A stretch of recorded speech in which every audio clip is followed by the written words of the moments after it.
Welcome to the Journey 2020. I'm Charles Morris. Happy to be here with you coming off the weekend. And a lot of us, I don't know if we really have the hangover from our Super Bowl party, but I hope that you were safe in doing so because based on what a lot of people were saying, that, you know, we kind of get caught up in the hype and then we forget about just the plain common sense and where we are in this pandemic.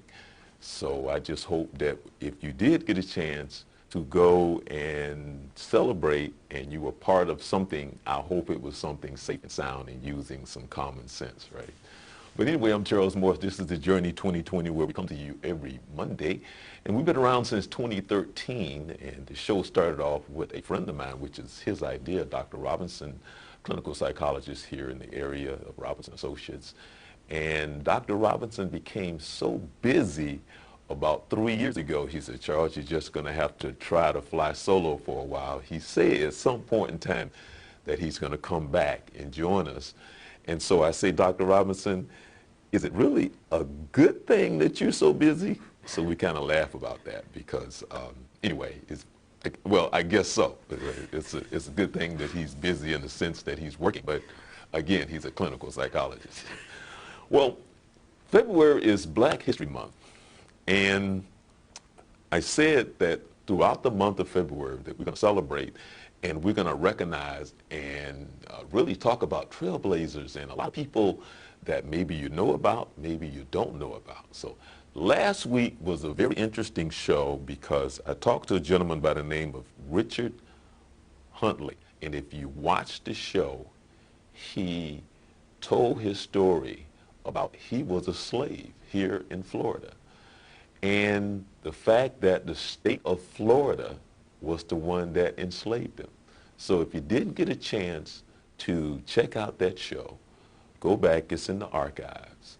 I looked it up and he was on the show back in 2017. And he finally finished his book, and the book is called Surviving Dozier.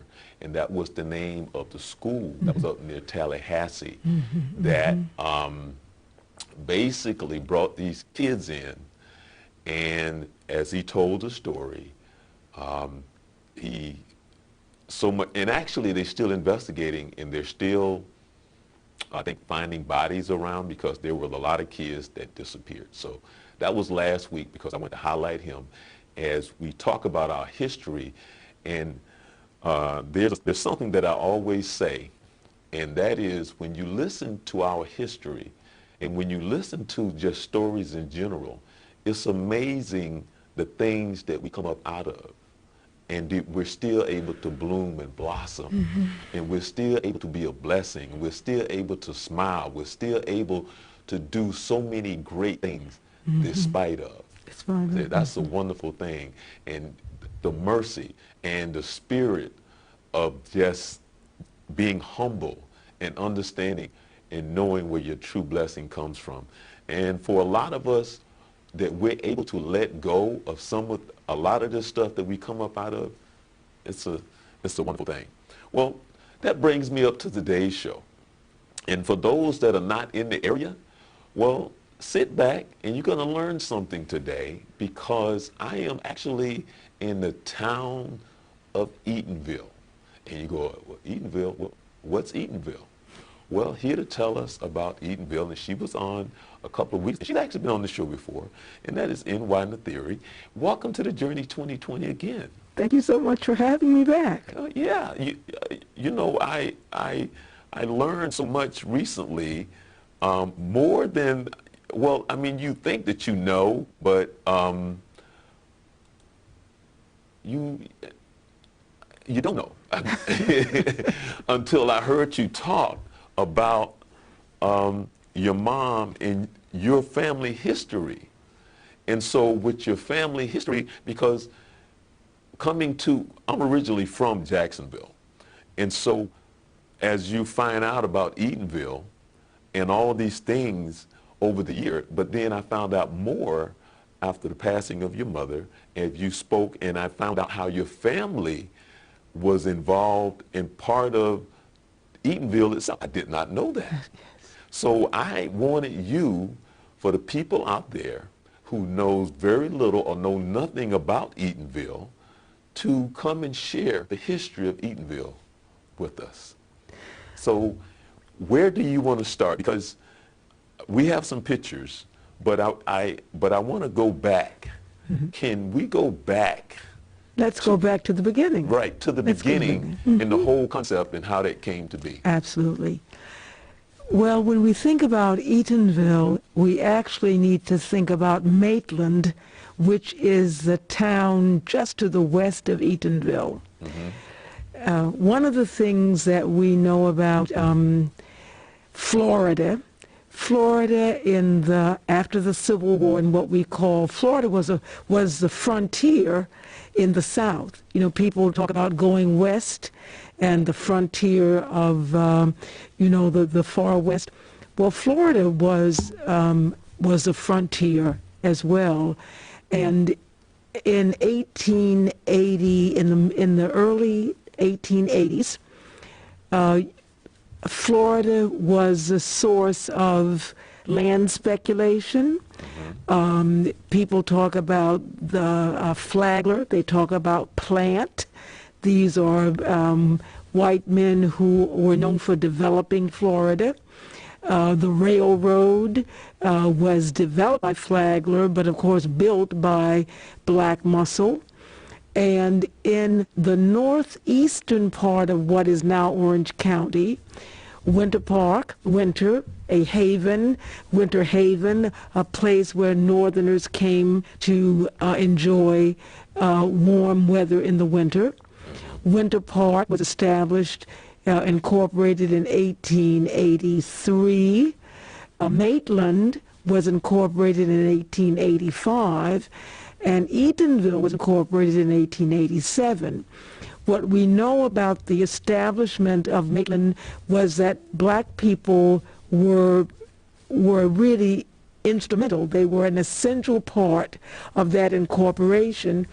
In fact, some of the first elected officials of Maitland were African American. So what you have is... I'm sorry. Absolutely. I'm sorry. Say that again? Yes, this is all documented very much through the work of Dr. Scott French, who is a professor at the University of Central Florida. And now we know that Zora Neale Hurston actually says that the first mayor of Maitland was an African American. We don't have any photographs, and we don't really have any documentation that I know of that does support that. However, we do have documentation that some of the early elected officials of Maitland were African American, because when they incorporated, they included all of the men as eligible to vote. All right. Okay. So we have two different narratives. One narrative, one storyline comes from Zora Neale Hurston, and she talks about the how would you say, the congeality that existed between certain leaders like Joe Clark, who is the founder of Eatonville. She talks about the fact that there were white men who were willing to sell land to black men who had the money to buy. Some historians are a little bit more cynical and say that as the whites in Maitland saw the electoral power of the blacks, that they really were a little bit uncomfortable with that, and so they were more open to selling land to Joe Clark. But within that broader context, Eatonville is a part of what you call the race colonies movement. After the Civil War, after the Civil War, from about 1865 to 1877, there was what was called Reconstruction. And that was a time of the flowering of black electoral involvement. You saw really the emergence of the public school system, because black people were very concerned about children being able to get an education. So because of that influence, you actually have the public school system established in the South, and Florida was a part of that. But also a part of Reconstruction was the quartering of troops, federal troops, in the South to protect the formerly enslaved. And in 1876, the presidential candidate Rutherford B. Hayes made a deal with the Southerners. That was a contested election. Some people may remember that in the 2000 election, there was reference to the fact that Florida was once again at the seat of controversy, and there was reference made to the contested election of 1876. Well, in that election, Rutherford B. Hayes said to the Southerners in the House of Representatives, if you will give me your votes, then I will remove the troops from the South. That was a deal. And once those troops were removed, literally there was a reign of terror that was experienced by the black population. You hear about the rise of the Night Riders, of the Ku Klux Klan. You hear about, you see that in Southern legislatures there were a series of laws called the Black Codes. Now I'm not making this up. This is actually true history that's not controversial. It's just fact. You have you saw the rise of lynching. You saw the Black Codes were really an effort to reestablish free labor.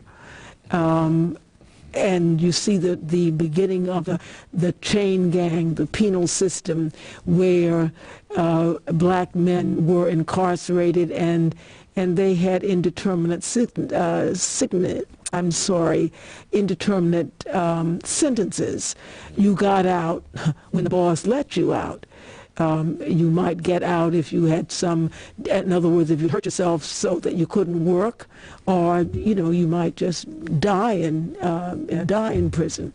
So what you had particularly in the South, there was a movement by some thinkers to say, if we cannot live in safety and peace with whites, then we need to separate ourselves out. We need to start our own communities.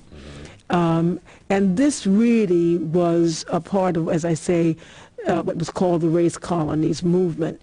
Now, Eatonville was a little bit different in its establishment because there were some real circumstances where you could make generalizations about how these black towns and settlements were established and how many of them could not survive because of the way they had first been established.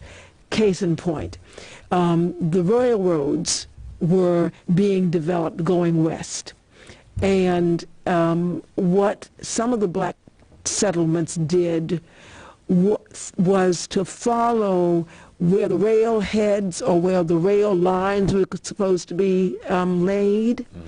But if the railroad didn't go that way, literally the black town or settlement was left in the lurch and could not survive because the railroad changed its path.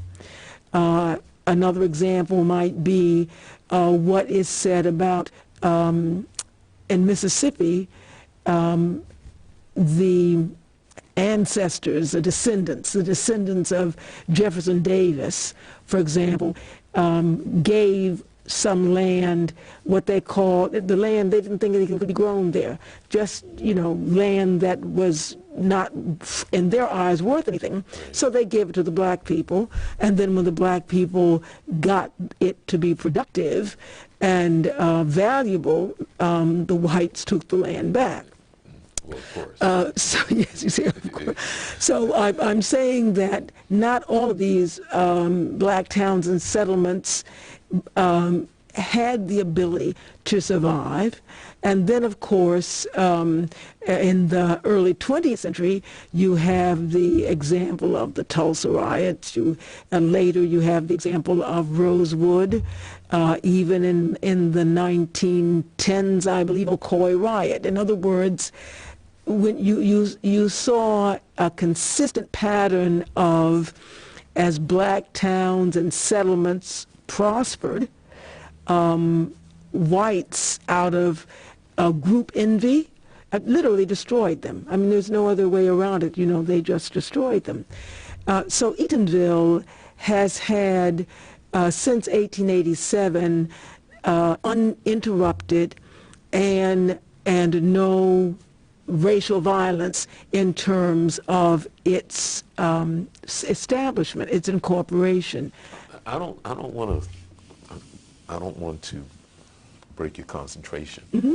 But I've always, what you just said, because of everything you said before that, knowing this country, knowing this history, mm-hmm.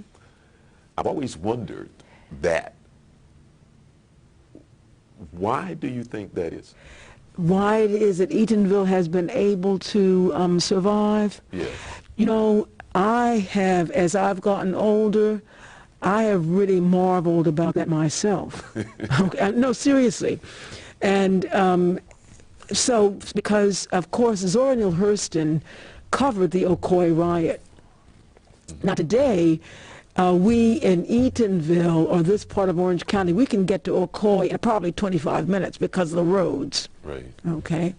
Well, you might say maybe it wasn't, they didn't see it worth their while, the white mob, to try to make its way all the way to Eatonville, because to begin with, you'd have to do a trek. Then you have to think, well, Eatonville was small. Zora Neale Hurston says her native village, and when you think about that, there might have been maybe a couple hundred people. You also have to remember that there was the neighbor Maitland, and so that might have had some impact, because Eatonville literally is right next door to Maitland. Right.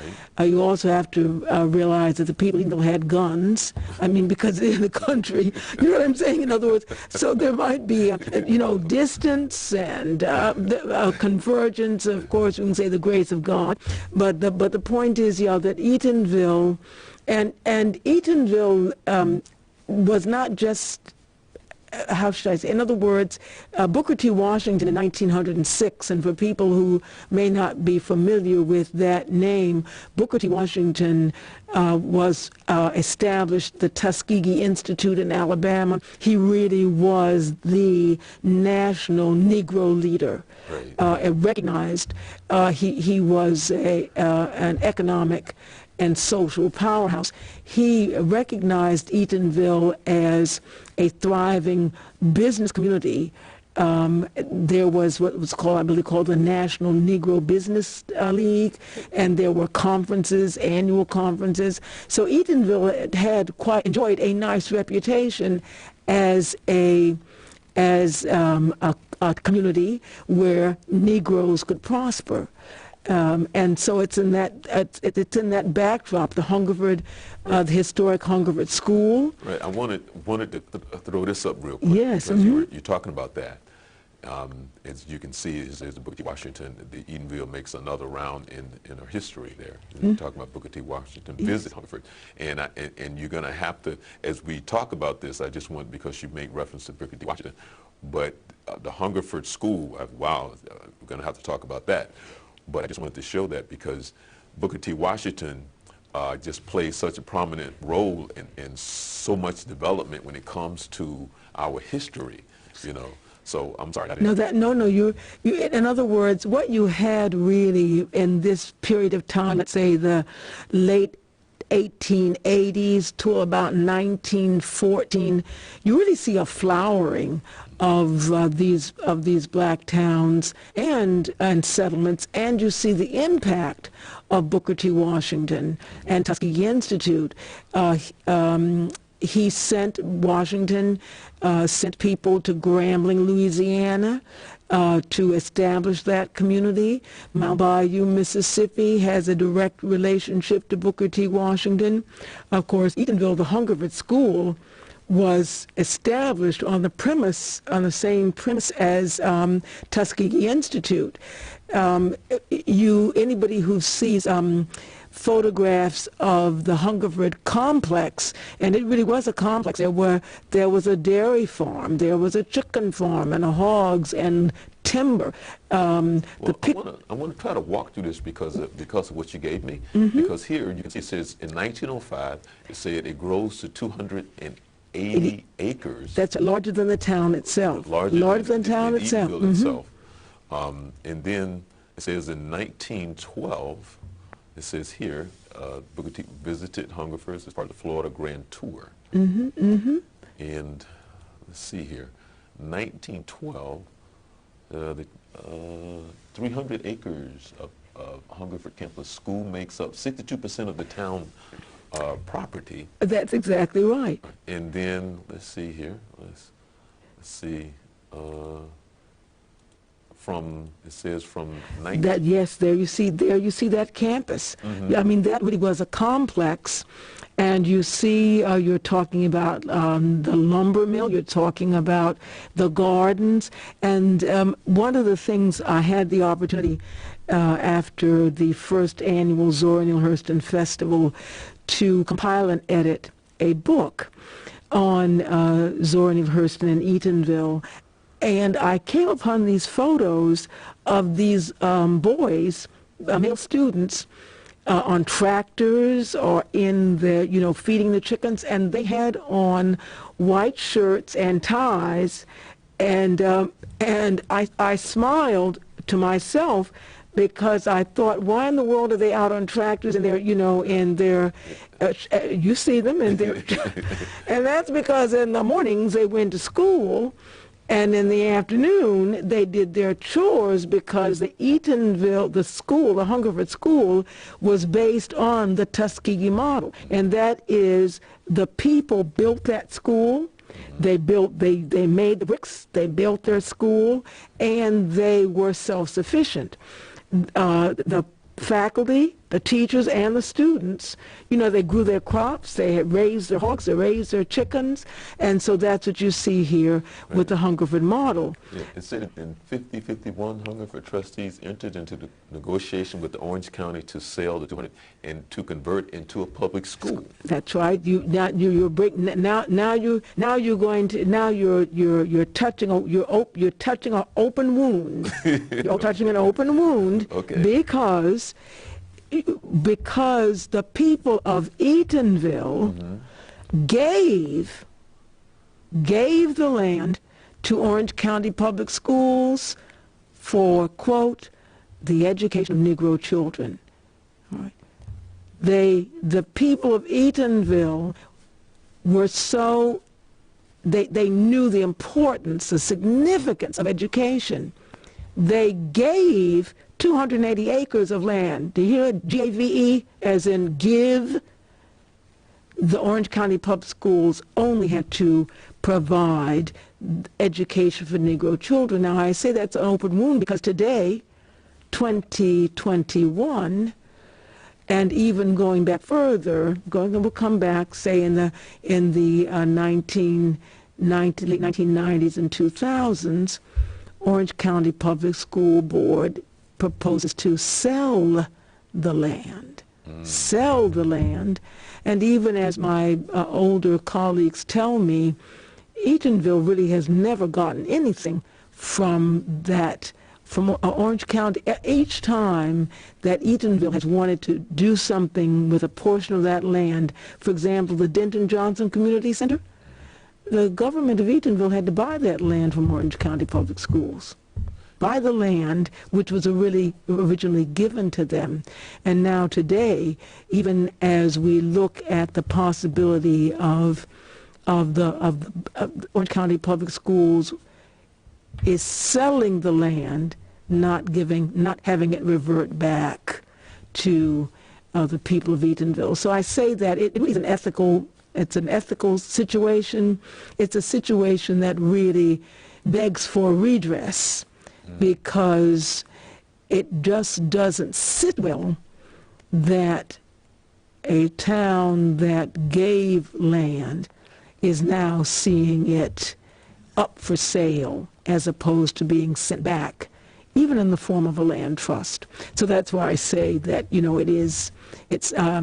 I'm obligated to bring that forward because it really, when we talk about COVID-19 and all of the disparities that have been exposed, the economic disparities, the health disparities, the things that throughout history in terms of interaction between the races, the white and black races, this is an opportunity, you would think, as we are looking at all of these inequities and these past problems, it would seem like it would be an ideal opportunity to redress a historical wrong.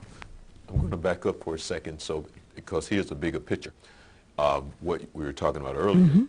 And as I'm looking at it, and you can help me during this time and what was going on, because here it says the dairy building, which was under construction at the time. I see the dining hall. Yes. I see the girl dormitory. Yes. The boys dormitory. Yes. It says 1945. The manual arts. There's the garden over there. The poetry house, which you were talking about. This is a private boarding school. This is a complex. Now, I have to say to you, as a historic preservationist, people are sometimes say, oh, you people in historic preservation, all you want to do is to go back. Well, excuse me, it wouldn't be so bad to go back. If you saw the buildings, the construction, those buildings are a model of construction.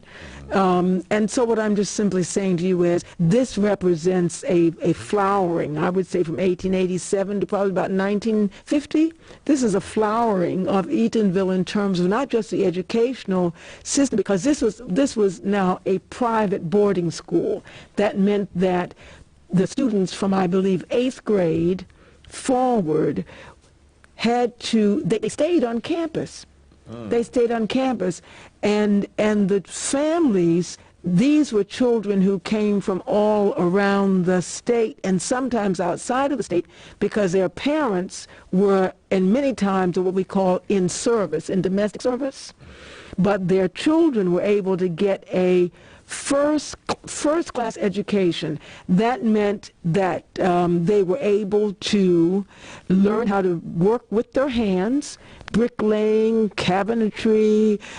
Yes, look at that building. That you see everything is literally in line there. And if they could, in other words, they could get a job after they graduated from school, or they could go on to college. All right? Yeah, it says here, look at it. Yes, that Hungerford School. Hungerford School. 1 mile. 1 mile. That sign, welcome. Welcome. My grandfather, my mother's mother, made that sign. He was a builder, and that's a sign on what we call 1792, up at where you are coming right Lake Avenue before you get, so that people would know. There's a train trestle. And then there's a Domino Pizza on one side, and I think it's Park Maitland School. When you take just past, I've forgotten the breakfast eatery, there's a left-hand turn. That's where that sign would have been. Okay.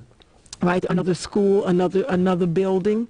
So what you have here is a community that really, not only the education, but there was pineapple farms here in Eatonville, the orange industry, and not just people who were picking oranges, there were packing houses. In other words, you had the ability you had not just you had the retail, and then you had the wholesale. As I said, in 1906, Booker T. Washington identifies Eatonville as a commercial, a thriving commercial enterprise.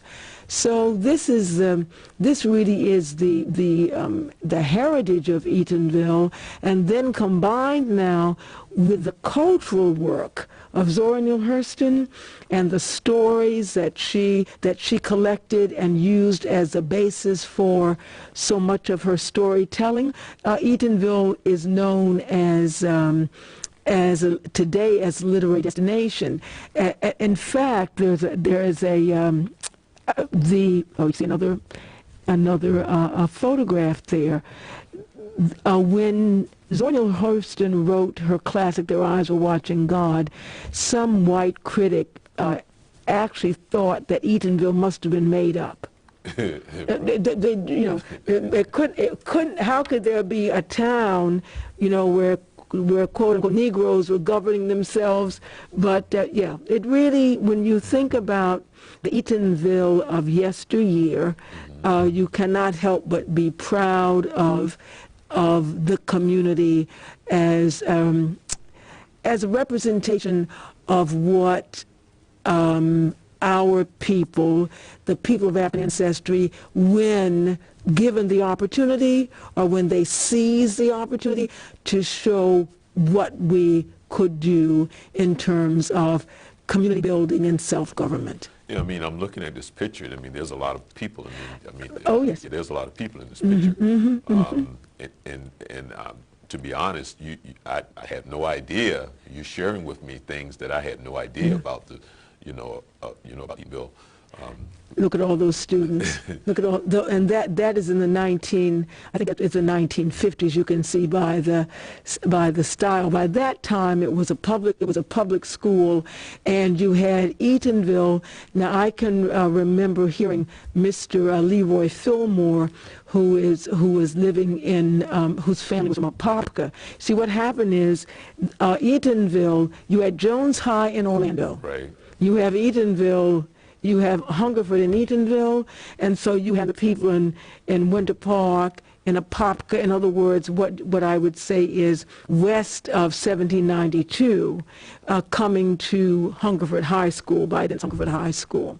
So you really only had two main public schools for black children in Orange County, and that's Jones High in Orlando and Hungerford in Eatonville. Well, yeah, and for people who don't know about the history, that there's a lot of history in what you just said. And here's another. This is a nice looking building here. Oh yes, that's another. I believe that was a dormitory. And so you see how well these buildings are constructed. Yes. Yeah, you just Class A. Right. Class A.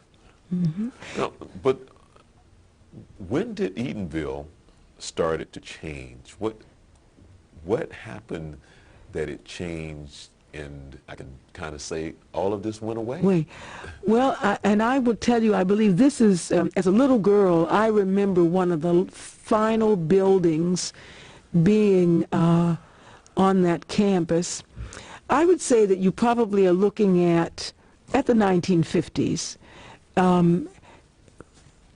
Word has it that Dr. Mary McLeod Bethune had come to Eatonville to look at the Hungerford School being a prep school for Bethune-Cookman.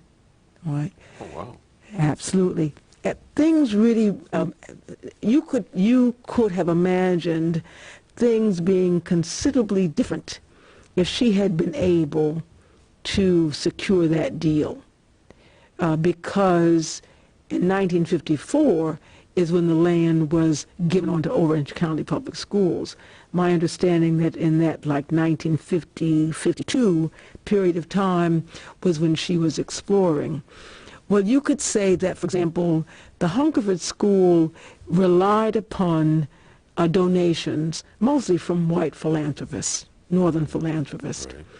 And after World War II, when things changed, I would say after World War II, in the late 1940s and then into the middle 50s, because by that time, when that land is given over to Orange County Public Schools, that marks a distinct difference in the period. I'm not trying to say what I'm just saying. Frankly, is it's a marker. And old Eatonville, the Eatonville of the before 1954, is the 1954 is an easy date of demarcation to say that things then began to change in Eatonville. And partly I would say that it's a reflection of the times. But what you have still in Eatonville that remains is this sense of strong civic pride. And you can see that as the external forces try to shape Eatonville or bend Eatonville to external forces' will, and the people would not have it. You see that in part when Orange County Public Schools wants to make Hungerford Elementary School a bus depot. All right. In other words, to close that school and just use that land to house buses. Well, wow. That and this is a case in point. How does this work? How does that civic pride work?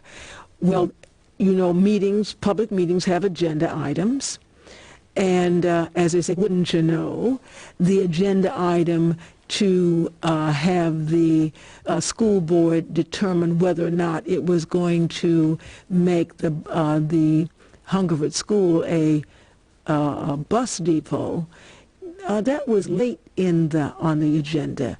You know, school board meetings at night, and working people have to get up the next morning to go to work. So if you have an agenda item, a controversial agenda item that comes, say, around 9:30 at night, we don't expect the working people to be there, because they have to go home and go to bed to get up for the next day's work. But that didn't work that time, because the people stayed, as they say, they stayed right in their seats. And I would have to go back and say what time on the agenda it came, but it was late. But the people of Eatonville stayed and made it known that they would not support that.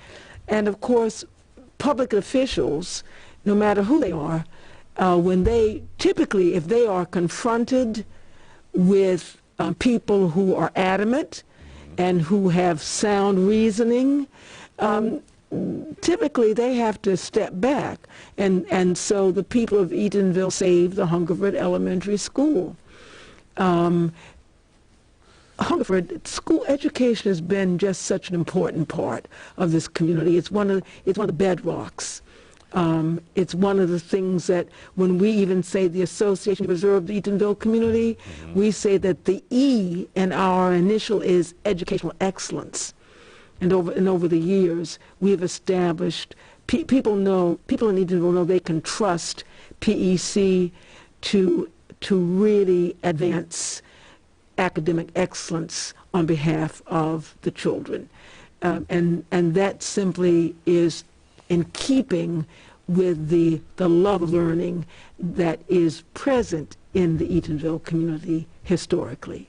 I mean, in the last 30 minutes, I've learned so much about Eatonville that I had no idea that it was the thriving city that that you've been talking about, to the degree that when I look and I'm looking at the dorms and the schools and how education was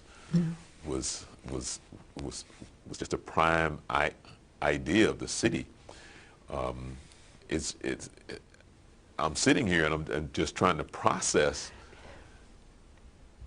that the school board and what they've done and what they're trying to do, and I know Kat Gordon, and I've been knowing Kat Gordon for well over 20 years, and we've talked, and just to hear some of her discussions and some of the things that she had to sit and fight for, and fight and fight and Yes, fight. yes. You Kat, know. she was absolutely an advocate, strong advocate on behalf of Eatonville, and now her successor, Vicki Felder. I think Vicki Felder comes from that same background. You know, she's a graduate of Spelman College. She is a woman who is immersed in literature and language and culture and knows about Eatonville. And so, you know, as we talk, what you say is very important in the sense that if we just know of our history, if we know of what we have, our roots, and to know from whence we come, and that much should be expected of us, knowing from whence we've come. Yeah, one of the shows that I'm going to do this month for Black History Month, I'm actually featuring someone in my family because I wanted them to tell the story of this land that's in the family. And I know this land came from the time of slavery. Yes. So, and I was like, how was it accumulated? And how did this family keep this land? Because, you know, things of value like land is taken from us. Yes. And so I'm having them come on to tell the story of how that happened, and that that they're blessed, of course, but there's a history there and the things that they had to go through in order for all of that to happen, because of the history of this country. And when I look, and I'm looking at these pictures and I hear the story that you're telling, and I'm like, there's a, I mean, I'm looking at Eatonville in a total different light now, Yes. you know, because I honestly didn't know that from the 50s back, you know, as you say, that it started to change. But I mean, I'm kind of in awe. I'm not quite sure why it changed to the degree that it did. I mean, I'm sitting here, I'm a little puzzled, because it seems to groom in the blessing of actually what we need today. Well, you know, I have begun using a phrase about the Eatonville Renaissance, and part of I think what remains possible for us is because we've been able to demonstrate that there is actually economic impact for Eatonville through its culture, its heritage, its history. This is one of the main reasons, frankly, that we as an organization first organized why we sponsor the annual Zora Neale Hurston Festival of the Arts and Humanities, is really to demonstrate that. And over the last 3 decades, we have been successful in doing that because in fact the marketplace is there. So you have in Eatonville remains today still the largest undeveloped parcel of land in Orange County. Still. Let me ask you this right here. Based on what we've talked about, what you've shared with us, what is it that needs to be done? What is it, if somebody's watching this and listening, and then when you talk about Orange County School Board, when you look at what they're doing, what is it that we can do? Because there's something wrong, there's something missing. There's something that needs to be done.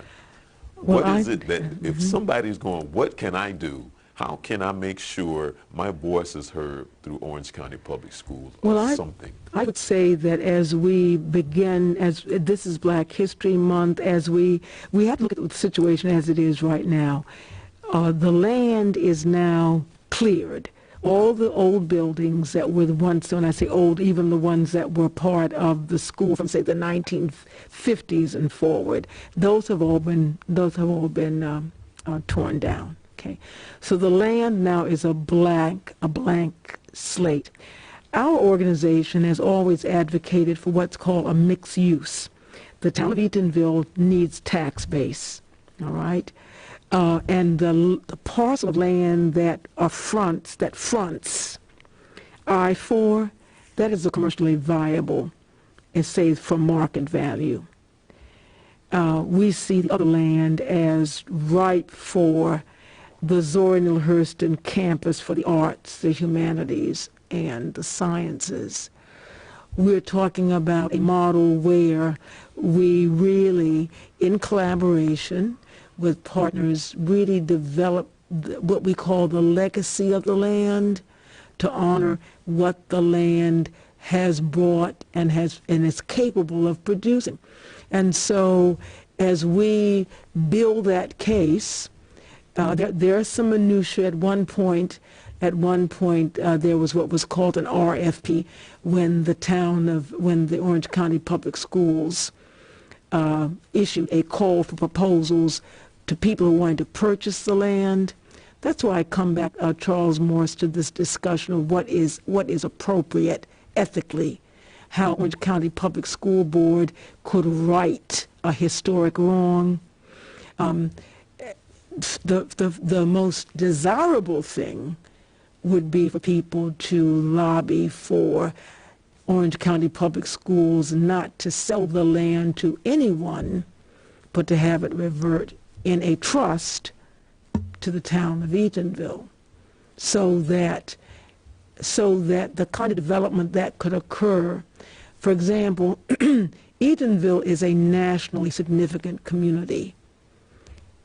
I can say to you without any hesitation that there are funding sources that would allow for the development of the land to the advantage of the people of Eatonville and to the good reputation of Orange County Public Schools. Our organization, for example, as an example, has really been successful over the decades of building collaborative relationships locally, statewide, and nationally. And as one of my colleagues from out of the state wrote to me recently, he said, you know, that the Association to Preserve the Eatonville Community has demonstrated what really is possible in Eatonville in terms of economic development.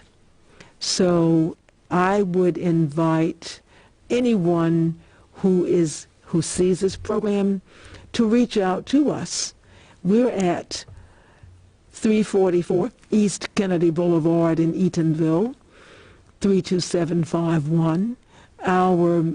My email address is ny@preserveeatonville.org, and I'm going to spell that because it's a double E, so it's PRESERVEEATONVILLE.org. I would invite anyone to visit our website, preserveeatonville.org, so that they can see our origins, what we are doing currently, and where we want to go as we are looking to make a 100-year plan for the development of Eatonville. We are told that professionals in urban planning or community planning talk in cycles of 100 years. And so I want to stress that, so that people who are living in African American communities or communities of color, and people ride in talking about, well, what do you want to see in the next 10 years? You really should look at that person or those persons with a little bit of skepticism, because, please, 10 years, what is that? No. Much larger, much longer time frame.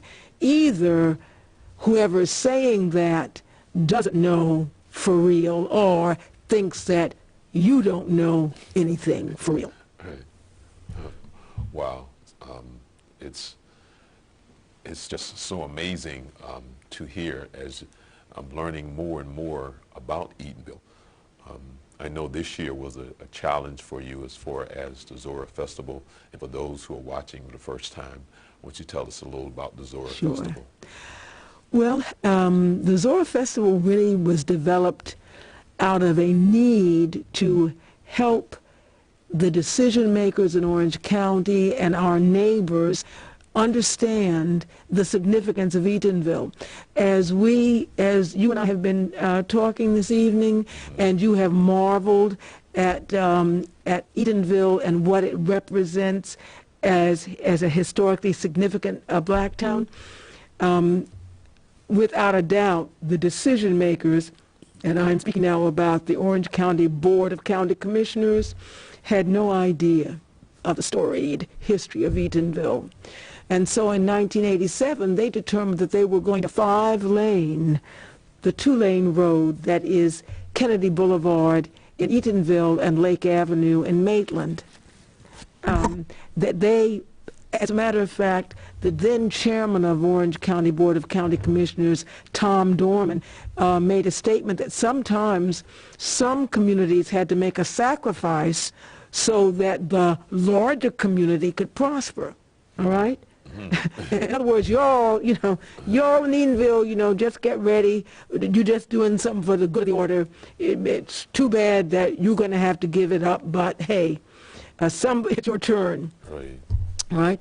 So we really were aghast at this. We in Maitland we in Eatonville just could not abide it, and the people in Maitland on the same roadway literally hitched their horse to our wagon because there was a recognition that Eatonville really had the wherewithal to make the case that a 5-lane road, a community-busting road, was not appropriate in this community. So we wondered how could we make the case without lecturing. Nobody wants to hear somebody, tell them about all of this. I mean, this evening in this program, you're interested. Hopefully, your viewers are of interest. But typically, people do not want to have people lecturing them about, what happened in 1876 and 19, all of that. Okay, so we said, well, what can we do? How can we, in a friendly way, help the people of Orange County to understand that Eatonville is a jewel. It is a diamond in the rough. And that's how we came up with a festival where today we talk about edutainment, but for us, so what we did, we said, we're going to have public talks, we'll do a play, we'll do an exhibition, we'll try to have celebrities that come, and that's how we started the Zora Neale Hurston Festival. And in 1990, we brought Alice Walker, who at that time, people knew Alice Walker as the author of the book The Color Purple and of the movie The Color Purple, and so she was a celebrity name. We brought the late Miss Ruby Dee, maybe a year or maybe 18 months earlier, had produced something on public television on Zora Neale Hurston. We brought Dr. Robert Hemingway, her literary biographer, and so we were able to bring all these people to Eatonville. And Eatonville in the 1990s might have had about 2,000 people. At the first annual Zora Neale Hurston Festival, we could account for 10,000 people. That's how important the event was. That really demonstrated people were coming from all over the country to the Zora Neale Hurston Festival. And then, we did it the next year and the next year. And by the time then Chairman Mel Martinez had been elected to office, we really had established the case that festival could be an economic infusion into the economy of Orange County, and certainly to the economy of Eatonville. And as they say, the rest is history. We've been doing this now for over 3 decades, and of equal importance is the year-round cultural heritage tourism that we have been able to develop. And Charles Morris, this is just from the story. We have so much opportunity in Eatonville in terms of reclaiming old buildings, being able to develop our assets, you know, so that people can come and once we come back from the COVID-19, and we are very bullish about this because we know after 2001, after September 11, it took people about 5 years to get comfortable to getting back on airplanes, but they did that. All right. So if it takes 3-4 years for people to get comfortable for traveling, we're doing just like Disney, just like Universal. We are planning and biding our time. All right. But you don't stop and say, "Woe is me," you know, COVID-19. COVID-19 will not be here forever. But we are positioned. We really are positioned to do some wonderful things with cultural heritage tourism as an infusion into the economy of Eatonville. Well, I can say that on the 7th of January, when you talked about partying like for a purpose, that was a really good party. The Zora Neale birthday party. Virtual, and this is what we have found with Festival 2021. Our virtual experience has been very, very positive. The in-person experiences that we've had, they have been smaller. Of course, people have had their masks on and being socially distanced, but absolutely, we have seen the effectiveness of the virtual realm. So absolutely, we're very confident about what can happen in Eatonville in terms of cultural heritage tourism, and we're working with Visit Orlando to do that kind of year-round promotion. Well, before we leave, I would like for you to give out your information again.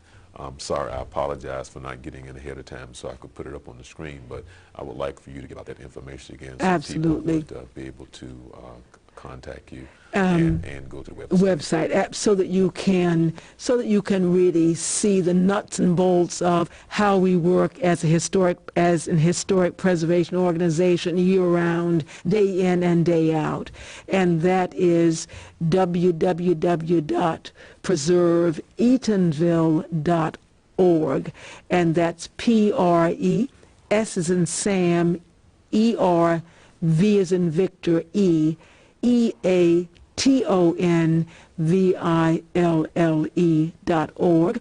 Our telephone number, 407-647-3307, 407-647-3307.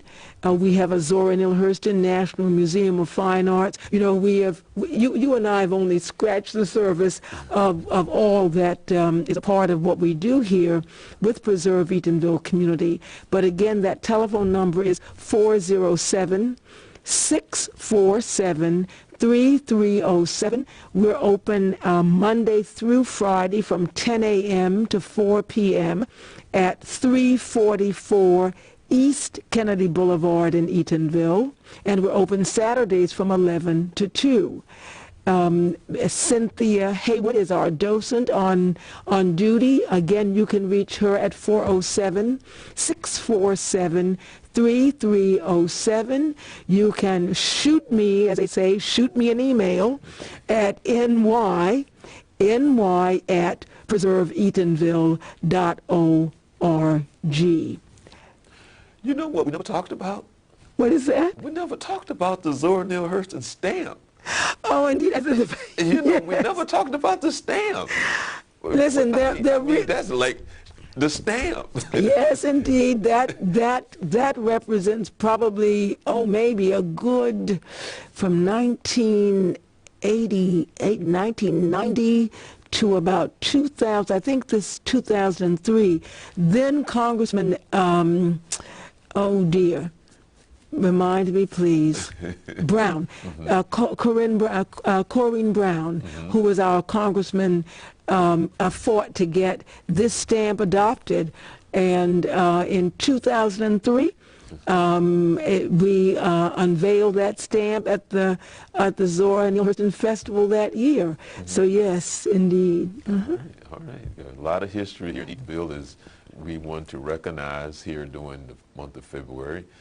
The town of Eatonville, and it was established in 1887. 1887. Incorporated. And one of the things you didn't share, which I wanted you to talk about, was your grandfather was the...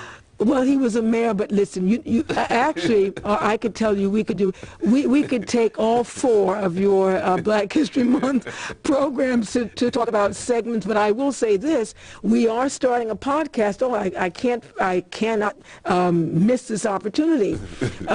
We will, starting the week of the 15th of February, we will establish a podcast called An Eatonville Saga.